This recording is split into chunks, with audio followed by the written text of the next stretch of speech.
Welcome to the Life of KG, your ultimate destination for all things motivation and business insights. Join me, Katie Godfrey, serial entrepreneur and the brains behind the KG brand. Along the way, we'll welcome inspiring guests and share invaluable business tips to fuel your growth journey. Don't miss out. Hit that subscribe button and leave us a review. With that said, let's dive into the world of success together. Are you a salon, clinic, or training academy ready to scale to the next level? My mastermind applications are now open. A mix of hybrid coaching, which is one-to-one direct access to me, group coaching, retreats, in-person days, online learning, everything that you need to scale to the next level. Click the link in the show notes below and fill out the application form today. Hey everyone, welcome back to another episode of A Life of KG. I've got my partner with me. Hey Ames. Hey babe.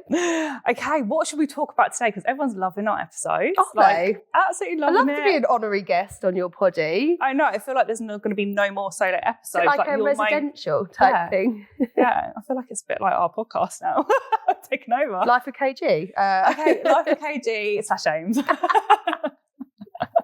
Thanks. I love it. And also, I think because we both equally give a shit about the industry as much as each other. Yeah, we do. Yeah, we do. I think it's really important to be vocal. Why do you think we're so passionate about it? Do you think it's because we're now probably because we're the underdogs. So I feel like we've kind of just stayed in our lane and done our thing. Mm. And now it's time we've got to shake it up a bit.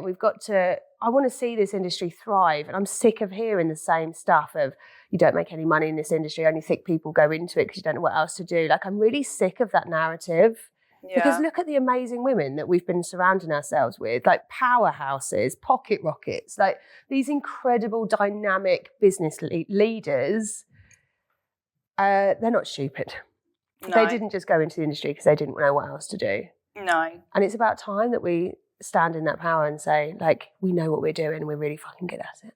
I know, because we do know what we're doing. And we are really bloody good at it. Exactly. We are. Some of us are. Yeah. And obviously we can't back from the retreat in January. Like, this is your first time as well, like being on a retreat. Yeah. But I think also, tell me if I'm wrong, but surrounding yourself with people in the same industry, which we don't normally do. Oh, God, it was so magical, Kate. It was so magical. And I felt really grateful. I felt really humble. Like, I also felt really driven. You know, I'm like a really driven person anyway, but I'm always working on my own or one-on-one with you, or, you know, like, I'm not in a group like that. And it, you know, if I'm really honest, I stay away from the beauty industry. I kind of avoid it. Yeah. I don't know why I do that. I have no idea why, and I need to unpack it a bit more, but I tend to stay away, stay in my lane. And now, because I'm focusing so much on franchise, I've got this really cool community in franchise that I love. And they're all powerhouses themselves, but it's very masculine. Yeah. And I've never been around that much masculinity. But they're like feminine masculine, do you know what I mean? Like, they all really care. There's something really special about the franchise space when you're with the right people. Yeah, definitely. And I felt like maybe because I didn't want the competition.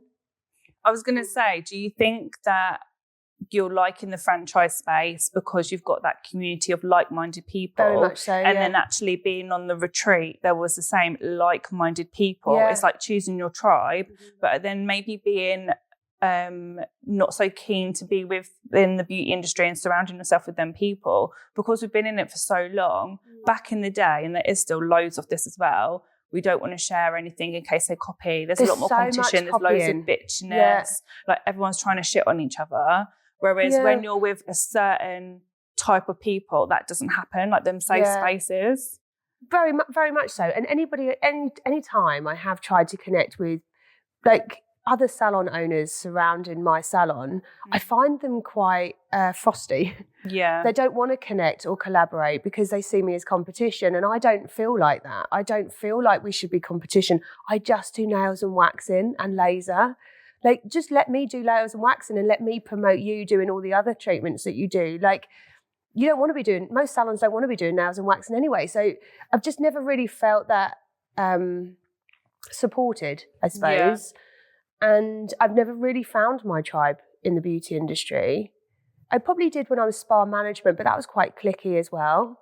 I probably did with the whole cruise ships. But actually, as a salon owner, I've just been head down, getting on with my own stuff. So to be around other salon owners or clinic owners or training centre owners, like, they were just the most beautiful group of humans. They were so lovely. And also, I love the value. I love talking to people. I can talk to anybody about anything and I will help wherever I can. And I don't mind being asked a question if it will help someone. It doesn't bother me. But I feel like there were so many people in the beauty industry up until then that didn't want to ask because they see me as competition maybe. Or they were, you know, like I've had it before when I've got other salon owners bitching about my salon, my team, because they see it as competition or not being very kind about us. So I think that's probably why I've stayed away from it. Yeah.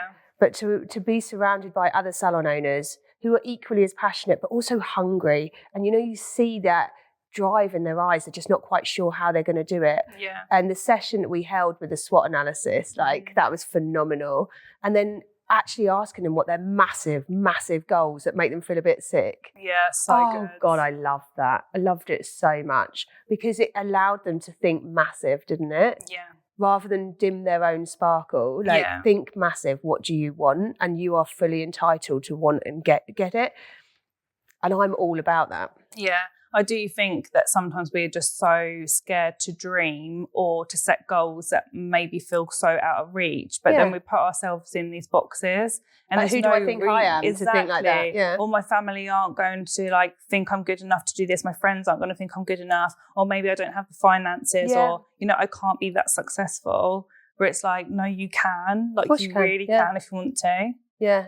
And I saw that in every single person that was there, whether they changed their mind about the goal that they had, whether they changed their path. There was a few that kind of shifted and was like, actually, I don't want to do that anymore. Yeah. I want to do this because this is where I'm fulfilled. This is what I want to do. Yeah. And I felt like we gave them space to think, work on their business, but also then think big and maybe, you know, make those changes they need to. Yeah, definitely. I'm so excited for Marbs because we're both going to Marbella as well. Again, I'm tagging along. Oh, dear me, what a hard life. Do you know what? I also love hosting. Oh, it's so good, isn't it? I love hosting. I love doing big parties and stuff. And I felt like I was just in my element. I was learning, I was chatting, I was collaborating.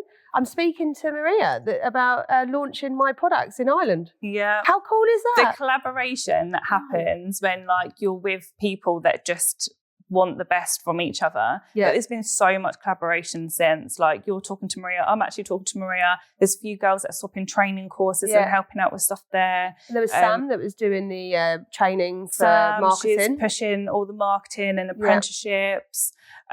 Chelsea, she's been helping people out with laser training. Like, there's been so much going on. Yeah, and the industry needs her to help with laser training. Definitely. So there's a lot of amazing things coming out, but our retreat team is epic, we were like, it was the most powerful, like, small and mighty was our team.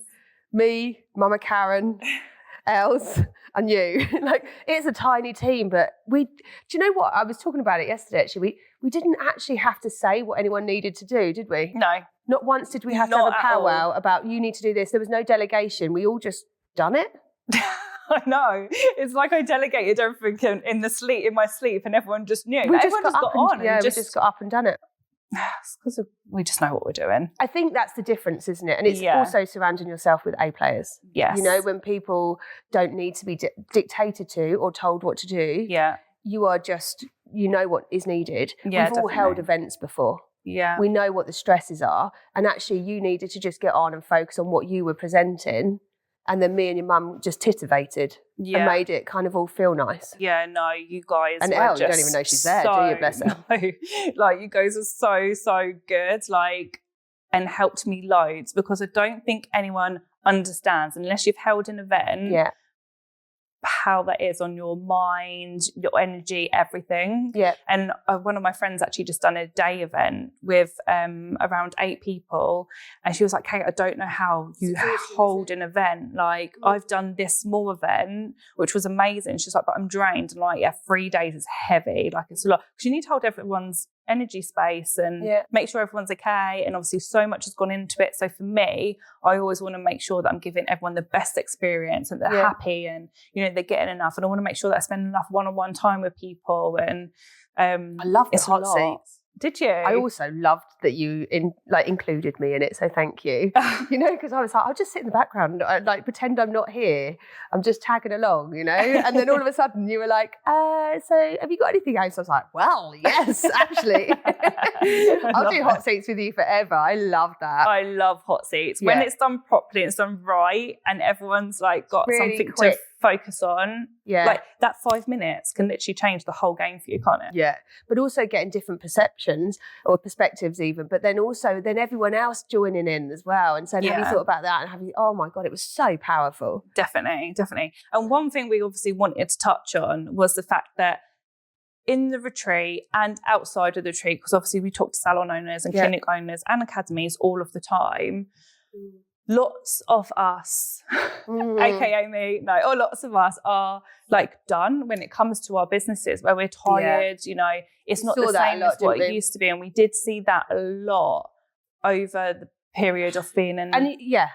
And because we feel it, you can see it in someone's eyes, can't you? That's a business or clinic owner or any kind of business, really. You can see it when someone's done. And if we hadn't have gone through COVID, I don't think we would feel that way. No. I do feel that it's the people that had their businesses before COVID that are maybe more affected because we know what business was like pre-COVID. Yeah.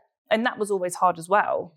I'd be absolutely minted now if we didn't have COVID. Oh my God, don't. Like, I do cry I was on this trajectory of like scaling the shit out of it. You know, like it was going so fast. Yeah, it was a lot. So I think business was hard pre-COVID, but we were taking so much more money. Like there was a lot more training courses and people going through. Like it was just completely different. And I think we're so affected by what happened to us during COVID and then how business has just changed since then, that unless you've been on that journey, it's really hard to know what we've gone through as a whole. It's the staff shift, it's the team shift, it's the people shift, you know. It's so much harder to manage people, but it's the debt that we're all stuck with. Yeah. It's also the difficulty of recruitment. Everything just feels hard. Yeah. You know, it feels tougher. And I feel like you have to have some serious resilience to get through this because we're now in a time where we're paying the highest salaries. We can't push our prices that much, really. Everything else has gone up. We're trying to push our prices, but we're all still really good people and we still really care. We're trying to do the right thing. And well, you see it, you must see it on a daily basis, like the deliberation that people have about the prices they charge, the value they give, the type of business they want. Yeah. And then also a lot of staff obviously set up on their own during COVID and still carried on trading, still earning money, you know. Yeah. And they've stayed on their own. There's a lot of people doing solo therapist or solo professional, whatever industry it is. And so for salons, I've seen that shift. We will get through it and we will come out stronger. I really believe it. Those that really like want to put their all into it still, that do still have that passion and don't give up, because I think it's very easy at the moment to be like, do you know what, I'm just going to shut shop. I'm going to do something else, or I'm going to sell. I see it, Or, you know, just fold. And also with the training academies as well, like it's not the same as it used to be. We used to have like 10 plus students your old a academy, week. You like with the big like lounge chairs that you had last year. We were full constantly. Like all of our stuff's online now. Like it's completely changed. But it's not the same, is it, as doing an in-person training? You don't have those conversations, that connection. No, you don't have the same conversations, but I do feel it depends how you build your online platform out, what support is there afterwards. But instead of shutting shop and feel like, do you know what, like the industry isn't how it is and I'm done, I'm tired, I just want to close. Like I think it's about what we've figured out as well in Marrakesh was that mindset change of okay, it's fine if you are done, but what are we going to do to get to that point? Because I do feel that lots of people in our industry don't realise that they're actually building a business that's sellable. They're building an asset, but they're too emotionally attached, right? So every business is an asset. You're not building it just to give everyone a lovely job and a lovely experience and it's just a paid hobby. And if we can change that mindset and see it as the asset that it is. I'm not talking just database asset and fixtures and fittings, because everyone's got their own style, so they would change it anyway. But you're building an asset in reputation. And at the end of the day, it has to be profitable, right? Yeah, like I actually love the fact that you say it's an asset, because it is, and actually taking the emotional hold from it. Because what I try and teach my clients all the time is stop being emotional to your business. Like, love it 100%, have passion 100%, but it is a business, and it has to be money generating, and it has to give you the life that you want, because it is just a business, and you can go on and sell that at some point. Yeah. But it's because we've got small teams as well, and everyone becomes very, very close. So my team are quite used to me talking about whether I'd sell the business or whether I wouldn't. And I want to be really open with them. And I also want them to have the opportunity that if I do decide to sell, they can be the first ones to offer in if they want. But the problem is when you've got a very small team, people think you're ditching them because they see you as like that mother figure, like, oh my God, you would leave us. Why would you leave us? Why, they worry about themselves. Everybody is selfish. Everybody is self-absorbed. They are concerned about themselves first, priority over everything else. Yeah. Salon owners will think of their staff first and their team first before their own families. We all pay our teams before ourselves, you know? So I think it's that mindset shift of this is a business, and it's how you build that culture within your business of I'm building an asset, and one day it could be yours. Yeah. One day it could be somebody else's. I want mine to stay as Mui's. That's why I built the franchise model. I will sell them potentially, although I had a spiritualist tell me yesterday that I won't. Oh, really? Yeah. Oh, we'll chat after the show. However, if I do, they will stay as a Mui's. They will stay under the Mui's fold. But that's what's brilliant about franchising is that it can just stay, but with a different owner. Like, I know that my salons deserve a new operational owner. Yeah. Because they've got more potential, but I am a bit done, And I think a lot of us are, where I'm done. I love them, but I want to see them thrive, and I'm not there. I don't live there. I'm not in there every day. And that team and that business, those clients could get better if it had an operational owner. But do you think that's because the fact that you've grown also as a business owner, you've got a different focus? Like, I would say I'm the same. Like, I haven't been in the treatment room now for over 10 years. You haven't been in the treatment room how old's Willow? 10 years? Yeah, so about the same time. Oh, that's how old is that? It's about the same time. So we both haven't been in the treatment room for a long time, which we still was able to grow the businesses, or the one salon, do the thing and all of that. But then we've grown as business owners. So actually now our focus is elsewhere. Yeah. And that's like fine, but also means when you take the eye off the ball too much, then naturally that might dip, or it needs more attention and love and care. Whereas a new owner in the business then will, that will be their thing. They want to drive that business. They want to be like, what other things can we do to this? Yeah, there was nobody that can drive a business more than an operator owner. Yeah, definitely. And I'm really finding there's not many managers around. And I mean, I do management training, right? I've just spent the last 3 days doing it. And it's one of my favourite things I do. It's exhausting. But I do a whole day on HR, a whole day on marketing and finding your avatar. And I do a whole day on finance, like teaching my team how to work out margins and profits and understand financial terminologies. Most people don't even know the difference between gross and net. No. So they're working to gross figures. And I'm like, that doesn't really matter. It's all about what's on the bottom line. Yeah. We worked out if we change nail files. So I always do like a cost saving exercise.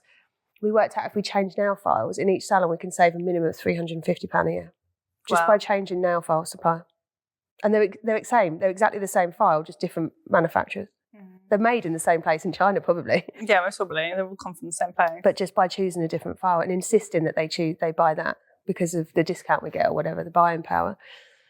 But there's not enough managers out there, so we need operator owners. Because we're not finding the right managers to take over. How do you feel about that? Within my salons, or within the one I've still got anyway, I recruited managers out of loyalty, which was wrong. So those because they've been there the longest, like they know how to deal with what happens on the day-to-day in the salon. They don't make great managers, but they're not managers. No. Managing teams, dealing with numbers, like it's a completely different ball game. Treating them like their friends, it's really difficult, isn't it? So I think you definitely do need a completely different type of person to be able to manage a salon. They are very hard to find but now. where do they go for management training? Where do they go? This is the thing. Like, I do mine for franchise, but it's worrying, because actually what we need is like a finishing school where we can teach people how to be managers, so that salon owners can say, you know, send people on. Like, you may have an incredible team member, but send them to somewhere that they can actually learn what profit is and what it means, and that the decisions that they make in the business can affect that business. We actually had hot seat coaching in Mastermind this week, and lots of that was to do with managers, because managers were leaving, or they felt that they needed managers. And I've done it for years as well, but what we've actually come across is the fact that it's hard to hire the managers or the right person. But then, depending where you are as the salon owner, do you want to be completely hands off, have nothing to do with it, like me and you would be? Or actually, are you still wanting to do team meetings, one-to-ones, and have that type of hold in it? Then actually having responsibilities and delegation lists with the current team that you have. If you manage that correctly, which I've got a whole system for, it actually works really, really well. But it depends how much you want to be in or out of the business. See, I'd rather find the right person, send them off for 3 days, pay £1,000, and they come back ready to manage my business efficiently. But I think that's just because of the industries I've been in. Like, when you're working in, like, especially cruise ships, that was one of our things. We'd do management training for a week. I used to host it and then send them onto a ship knowing exactly how to drive that team. Yeah, definitely. But there's nowhere to send anyone, really. You can do some online training. You've got one, haven't you? But yeah, I just will do them directly with the manager themselves and go through it all. But maybe there does have to be like a whole different system to help. But and it's finding them at the end of the day. It is finding them. It is finding people, because a spa manager isn't the same manager that works in a salon. They don't think different. They don't think the same. And it was a really nice mix, because actually they're all at duty manager or salon manager level, but they've all worked in somewhere different, but none of them have got loads of management experience. So it was really good. It's a really good session. If you haven't been on a business retreat, this is an absolute game changer for your business. I know so many people are so nervous about traveling on their own, being abroad, going on holiday, basically with a bunch of people that they don't know. But honestly, you will be so thankful that you made this move in your business. I host 2 business retreats twice a year, and they're all different places around the world. So go to kgbusinessmentor.com, press the retreat tab, and you'll see where we are going next in the world. Go and grab your space now. So if someone's done with their business and then they're wanting to now sell it, like, what would you suggest? Because I know me and you have loads of ideas around this. But I think it's not about just closing, like we said, and, you know, a lot of it's mindset shift. Like, we noticed that in the retreat, people wanting to get rid of it, you know, like, I'm just done. It was really negative. There was a few people, wasn't it? They were really negative about their business. They were like, hate it, don't want to be in it. I don't want to do it anymore. I just want it gone. And I've been there, and I know that you have, where you feel... I'm there about once a month. so emotional and so emotionally attached to it.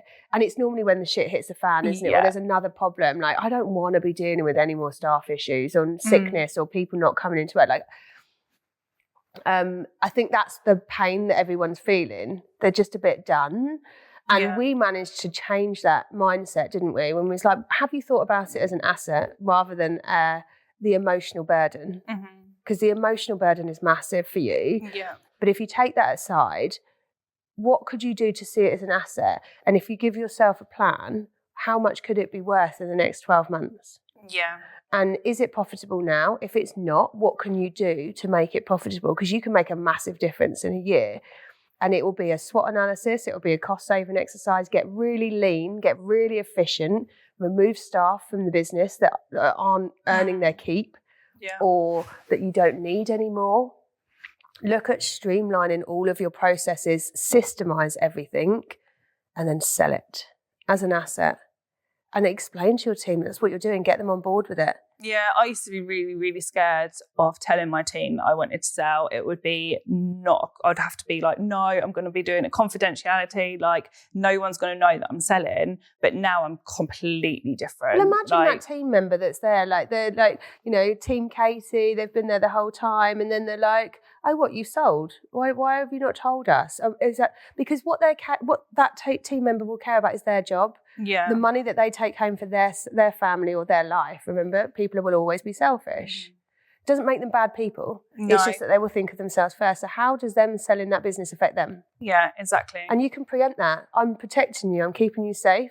And also, you have to 2P your staff anyway. You have to. We've bought salons before that we've had to 2Pay the staff over. Is that how you say it? Is it 2 or 2Pay? Yeah, 2Pay. Oh, right. And the salon, the girls within that salon were actually well excited. Like, oh, new owner, new things are changing. Like, don't get me wrong, I'm massively like over communicating. pros and cons of it, but you know, it's exciting for them. You can't do nothing with the team. Like, their contracts are safe. You can't change anything. No, like nothing.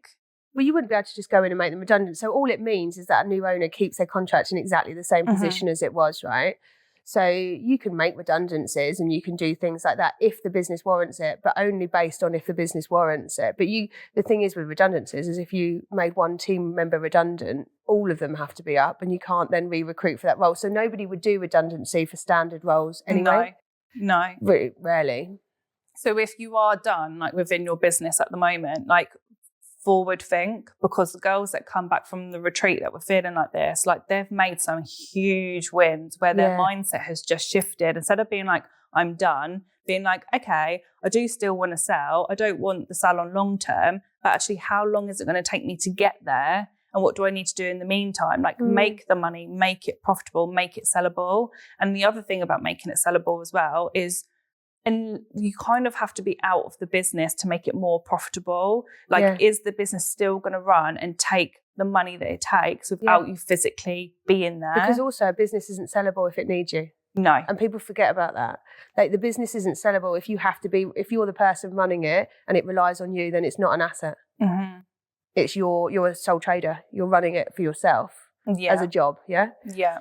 But if you are building that business and making it efficient and lean, that you could just hand over the reins to someone else, you build it like a franchise with those systems in place that someone can just come in, take over and make their put their stamp on it, then you're building an asset. Who wouldn't, if someone wants a salon though, like who wouldn't want to go and buy a salon that's already existing with the client base, the turnover's already coming in. Oh, yeah, and you're not picking up a whole load of mess. Because you ain't going to want to buy a mess, right? No, but if you've got a turnover coming in, you've got employed staff. And a good profit margin.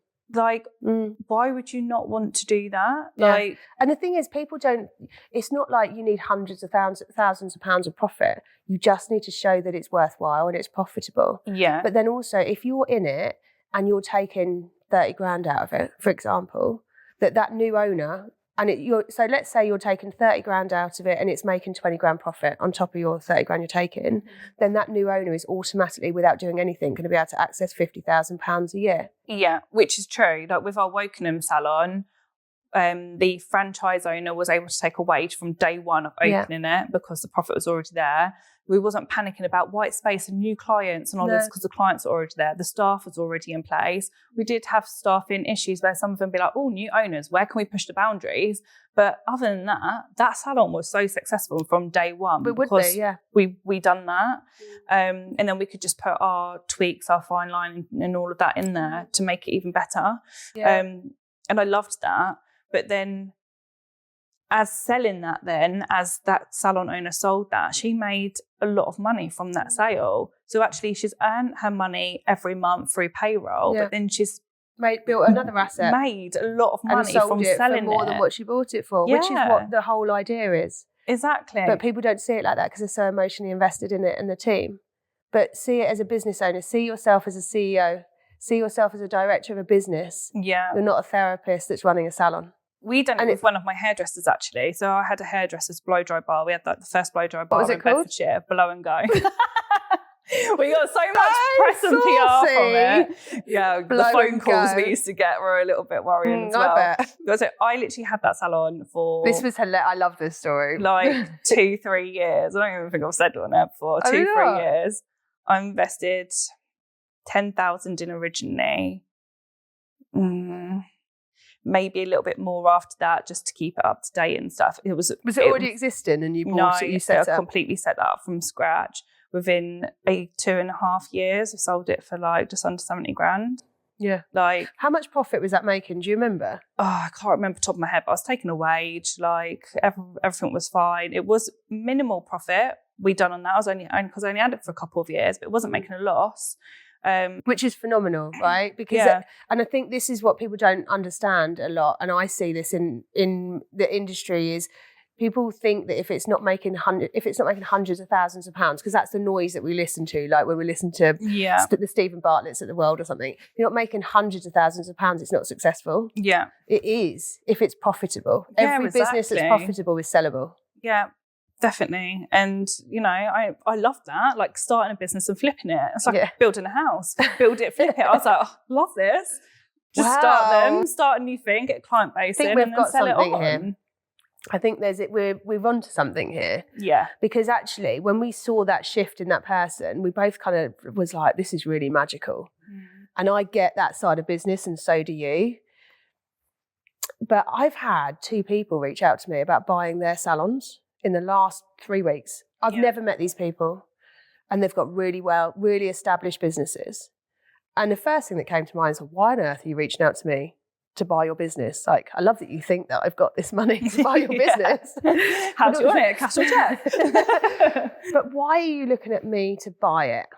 And then you were like, I get loads of people ask if I want to buy their business. I was like, right. So there's a lot of people that are really struggling or feeling that pain, right? That we felt or we feel sometimes, but we also understand, build it as an asset. But also when you're done, you're done. So sometimes you get to the point where, like, I don't actually care if it makes any money. I don't give a damn. I just want it gone. Yeah. And I've been there. I completely get that. And whenever I've talked about franchises, I've always thought, well, do you know what? I'll go out and find people that aren't in the beauty industry, because if you're in the beauty industry, you'll want just your own salon. You're not going to want necessarily a Muiz, right? Yeah. But we had someone come to me on your retreat that was like, I think I actually want a Muiz. I don't want to set up my own. I was like, oh, this is exciting. I never even thought of this. What a great idea. But what about if we can do some sort of matchmaking service for those people that do want to sell, and then I find the franchisee to take it over? But we need to look at, like, teaching people how to value their business or what that looks like, or do it for them. Yeah, definitely. I think that is something that we can definitely help with within the industry. I get people reach out to me all the time. Kate, can sign an NDA. Let me show you my figures. Like, do you want to buy it? And do you know what? I'm like, I used to be like this when I used to see an empty shop. If I see an empty shop, I used to be like, oh, what can I do with this? What can I do with this? And when the salon owner messaged me that, I'm like, oh, I want to take it. Like, let me see if I can change it around. So I think we're definitely onto something with this. So I think if you are a business owner, salon owner, clinic owner, and you're like, I want to sell, maybe contact us to say, okay, how can we make sure that your business, first of all, can be sellable? Yes. That's the most important thing, because there's an element of coaching to this as well. Yeah. Why are you wanting to sell? What are your reasons for wanting to sell? Are you just done, or you want to move on to something else? Yeah. Or you just can't see your way out of it. You can't see the wood for the trees, you know? And then there's options on how you sell. Do you sell 100% for 20 grand? You know, like, is it worth anything? Or there's different multipliers on how to value that business. Yeah. And we need to take in all factors to see if it can be sold, or do you coach them for 6 months to get them to a point of selling? Yeah. And we can tell you how much your business is worth when we've looked at everything. Yeah, like, we will be able to do that for you. So if you're finding, you know what, I am interested in selling, or actually, how much would my business be worth? We'll be able to give you them figures for then you to go, actually, yeah, I'm going to sell this. Or do you know what? Okay, I have to work 6 more months or 12 more months in the business to get it to that point, and then I'll be able to put it on market to sell. Yeah. Or, you know, Amy might come along and go, do you know what? This would make perfect Muiz. Like, I've got a franchisee that wants this location, and I can sign it off as a Muiz and then just find the franchisee for it. So there's like that matchmaking service. Oh my God, so exciting. It is really, isn't it? Like, as soon as I thought about it, you know, when you get like a download, do you ever get that? And you're just walking around, and I was at the franchise show, wasn't I? And I was walking from my hotel to the franchise show. I'd had the worst morning ever. And I phoned you. I was like, I've had a little download. Like, this is really cool. Yeah, yeah. And remember, we also have like franchising opportunities too. So if you're not wanting to sell and you're like, do you know what? My salon's doing amazing, but I really want to do what Amy's doing. Scale, ready to scale. Like, let us know. We can then go, okay, you are ready to scale, or maybe you're not yet. This is the path that you need to go on to do that. to then start franchising? Because we want more franchises, don't we, in the industry? I'd love the beauty industry. I talk about the beauty because I know the hair industry, but beauty is mine, right?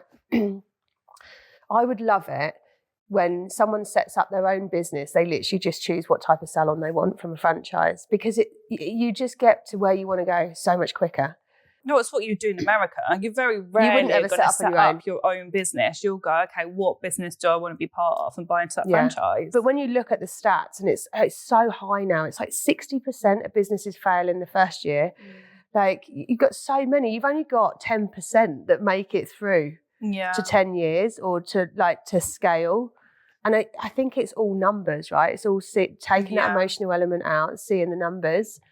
And the stats are so high for business failure, especially in the beauty industry, because we don't have this knowledge or training.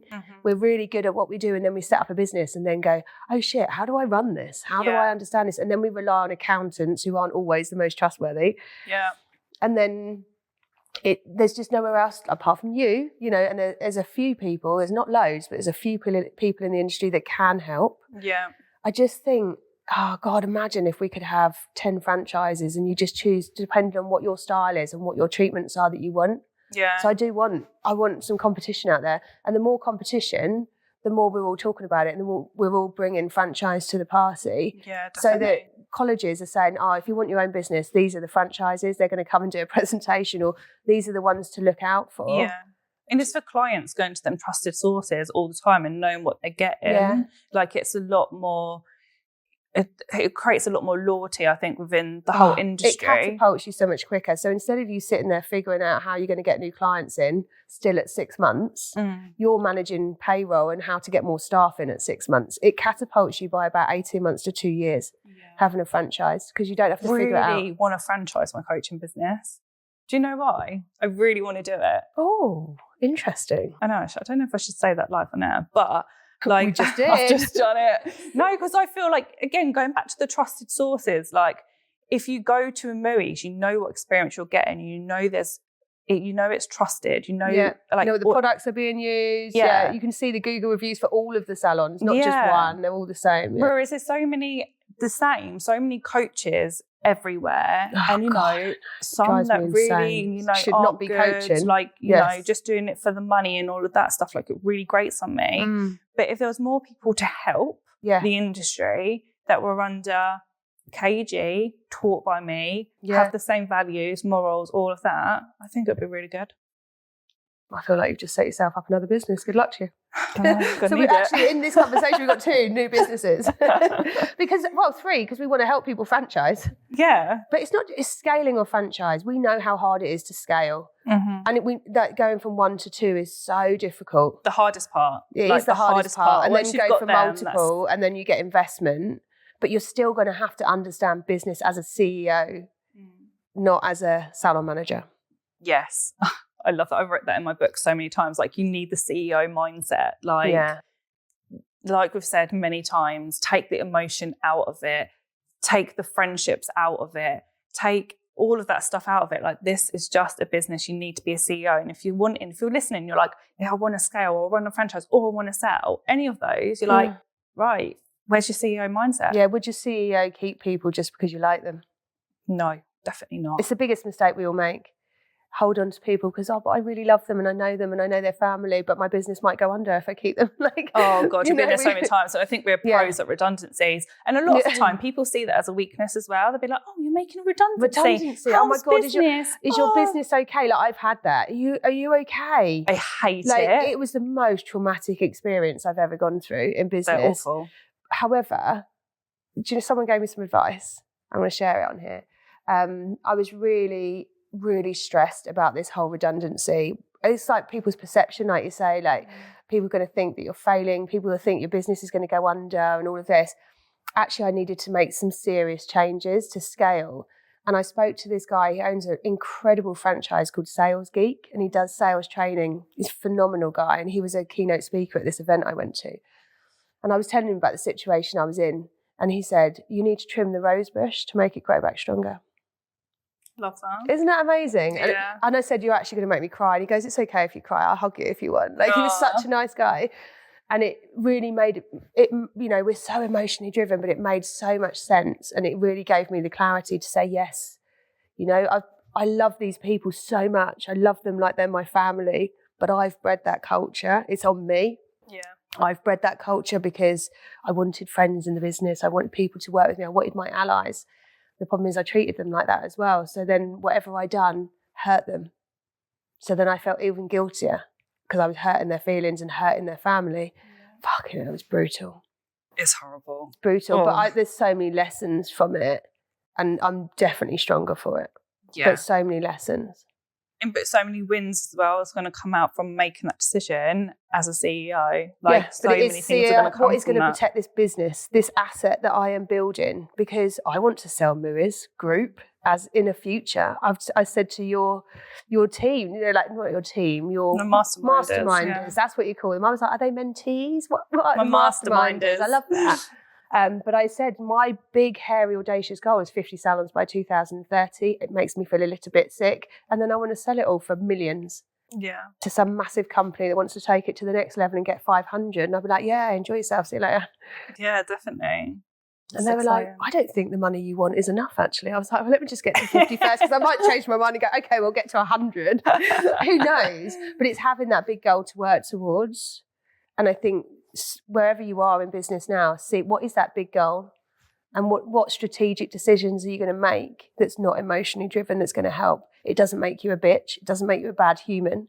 It just makes you a CEO that's making tough decisions. Because if we were guys, we wouldn't think like that. Oh, no, we definitely wouldn't. We wouldn't worry. We certainly wouldn't go, oh my God, what about their families? You know, like they just don't think like that, which is why they are powerful CEOs a lot of the time. But we get in our own way. It's really interesting because I actually really like working with men at the moment. Yeah. Like my new business partner, he's a man. Like I'd say he's like more like he's a man. Surprise. Did I just say that? My new business partner, he's a man. He's a man. Really pleased for you. Sorry, I can't do one thing without taking the piss out of you, can I? Oh, God, no, you can't.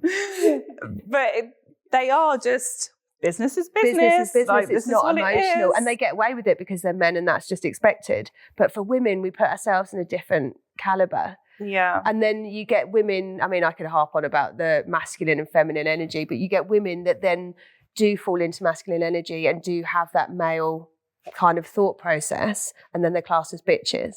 Yeah, see, I feel like I'm nearly there. Like, are you? Yeah, like I always say, not a bit, not like far from it actually, but more the fact that it is just business thinking. Yeah. I'd say I've been like that for the last few years. Like there's no emotional thinking for me. Ooh. When it comes to my teams or anything like that. I still care and love them. Yeah. Nothing ever changes that. Yeah. But if something needs to go or change, then you'll make a decision. But you have to go through business decision first. Really tough decisions to get that strength.